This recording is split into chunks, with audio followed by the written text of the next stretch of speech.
दरभंगा, जिसे मिथिलांचल की सांस्कृतिक राजधानी कहा जाता है, बिहार राज्य का एक ऐतिहासिक और सांस्कृतिक रूप में समृद्ध शहर।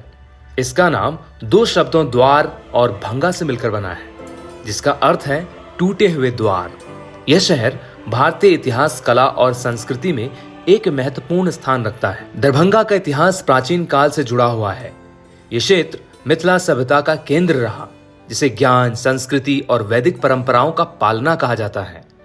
महाकवि विद्यापति जैसे विद्वान इसी क्षेत्र में थे। कहा जाता है कि यह भूमि सीता जी की जन्मभूमि से निकट है, जो इसे और भी पवित्र बनाती है। मध्यकाल में दरभंगा क्षेत्र पर स्थानीय शासकों और बाद में मुगलों का शासन रहा। 16वीं शताब्दी में दरभंगा राज्य की स्थापना हुई, जिसने इस क्षेत्र को एक संगठित प्रशासनिक ढांचा दिया। दरभंगा राज्य का मुख्यालय दरभंगा शहर में ही था और महाराज कामेश्वर सिंह जैसे शासकों ने इसे कला, संगीत और साहित्य का केंद्र बनाया। दरभंगा राज्य का प्रभाव न केवल बिहार बल्कि पूरे भारत में देखा गया है। यहाँ के शासकों ने कई शिक्षण संस्था, अस्पताल और मंदिर बनवाए। दरभंगा राज परिसर में स्थित दरभंगा किले और नौलखा पैलेस आज भी इस ऐतिहासिक विरासत की गवाही देते हैं। दरभंगा की पहचान इसके अद्वितीय संगीत, विशेषकर दरभंगा घराने के शास्त्रीय गायन से जुड़ी हुई है। इस घराने ने भारतीय शास्त्रीय संगीत को एक नई ऊंचाई दी।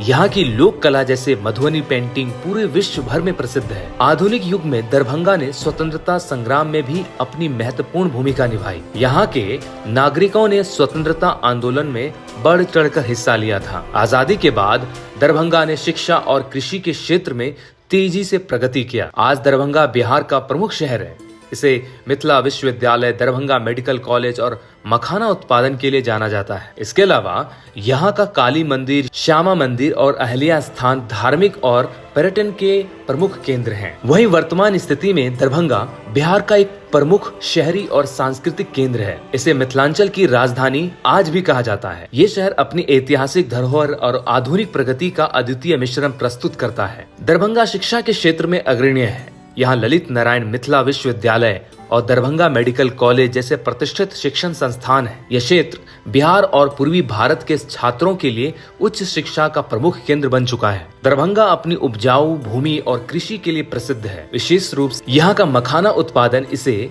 देश और दुनिया में एक विशिष्ट पहचान देता है। मखाने के अलावा यहाँ चावल, गेहूं और तिलहन जैसे फसलों की भरपूर खेती होती है। हालांकि दरभंगा की सबसे बड़ी चुनौती बाढ़ की समस्या है। कोसी और बागमती नदी के कारण हर साल मानसून में बाढ़ आती है, जिससे जनजीवन प्रभावित होता है। ये समस्या आज भी इस क्षेत्र की विकास योजनाओं में एक बड़ा अवरोध है। दरभंगा धार्मिक दृष्टि से अत्यंत महत्वपूर्ण है।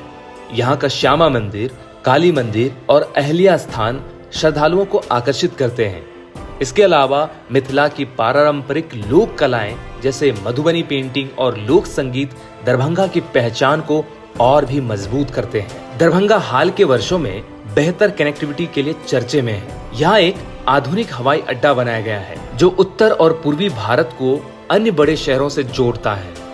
सड़क और रेल नेटवर्क में भी सुधार हुआ है, जिससे यह शहर विकास के पथ पर अग्रसर है। हालांकि दरभंगा ने कई क्षेत्रों में प्रगति की है, लेकिन स्वास्थ्य सेवाओं की कमी, शहरीकरण की धीमी गति और बेरोजगारी जैसे मुद्दे आज भी यहाँ के विकास में बाधक हैं। दरभंगा आज के इतिहास और आधुनिक का एक संगम है। यह शहर अपनी सांस्कृतिक धरोहर को सहेजते हुए धीरे धीरे विकास के पथ पर आगे बढ़ रहा है।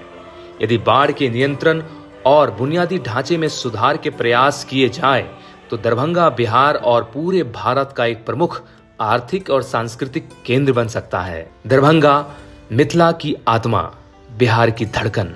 आपको ये डॉक्यूमेंट्री कैसे लगी, आप हमें कमेंट बॉक्स में बता सकते हैं। अगर आप हमारे YouTube चैनल पर नए हैं तो आप हमारे YouTube channel the news 9X को सब्सक्राइब करें